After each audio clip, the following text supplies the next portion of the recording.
So, welcome to Tuesday. Behind me, the Russian Orthodox Church, built in 1894 here in Kenai. Now, I'm not Russian Orthodox, but we started this year reading Aleutian Sparrow, and they talked about the Russian Orthodox Church. 1894 is a long time ago. I remember when we built this thing. But you got to figure the people that lived here for a very long time before this church was even built.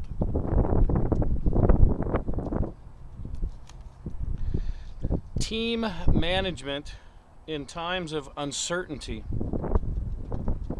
Remember, we were left with foreshadowing, and as I watched him drive away, I really believed it. The next day started out normal, or as normal as anything had been this summer. The rain had stopped and the grass dried. I rode my little mower over to Arnold's to check the notebooks, see where the jobs were. And by now the whole thing pretty much took care of itself. Everybody knew where to go, what to do. Well, I sighed. Another day. Arnold nodded. It's a good crew, and they know what to do. It's the best kind of business. Everybody's happy, everybody makes money, and the lawns get good care. Speaking of knowing what to do, did you talk to your parents last night?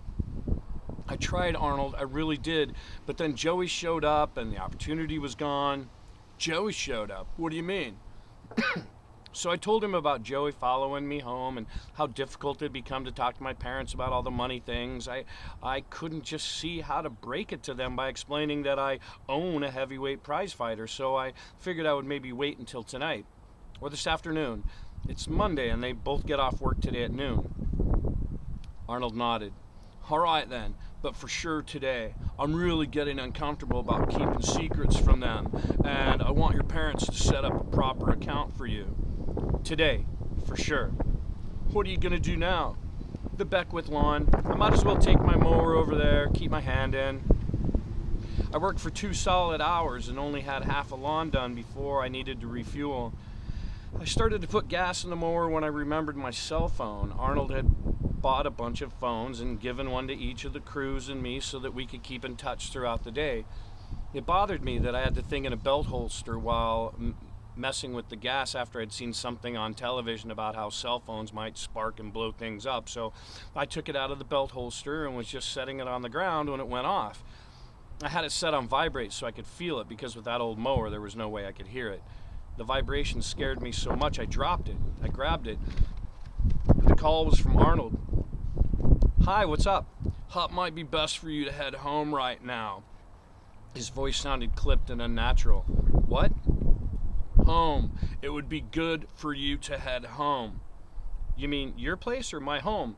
Yes, right now. Head for home. And then nothing. I looked around, half expecting to see something that would explain what I just heard. Nothing, of course. I went over Arnold's words again, trying to remember. I dialed his phone number. It rang and rang. This is Arnold. Please leave a message.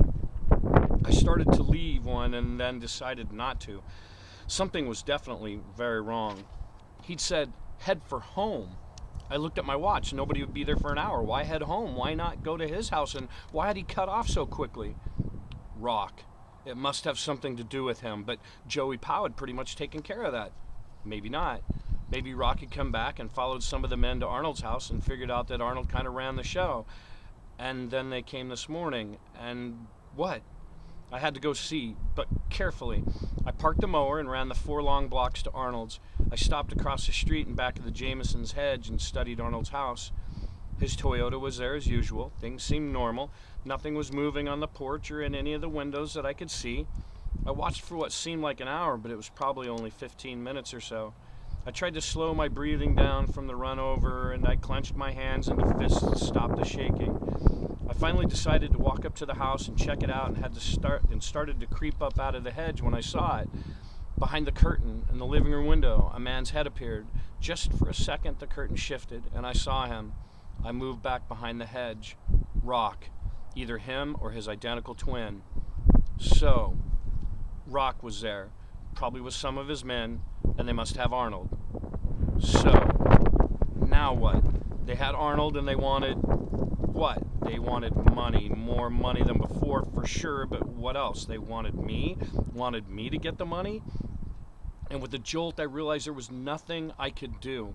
Pasquale turned his cell phone off during the day so he could sleep, and even if I could get some of this to some of the sites and get them in, they might not be able to help. I could call the police. I had a cell, 3 numbers, 911, but I didn't. Would anyone believe me? A 12-year-old kid calls the police and says he's running a huge business and somebody's taken over the house of his stockbroker. Oh, no problem. We'll be right over. We just have to pick up the Tooth Fairy and Superman, and we'll be right on it. My heart sank even further when it hit me that I had no way to get in touch with Joey either, who would have been my best ally. All the paperwork about him was still in Arnold's house.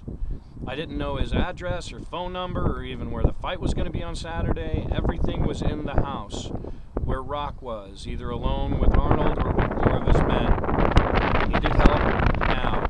I needed somebody smart who could think outside the box and help me figure out what to do about Rock and Arnold.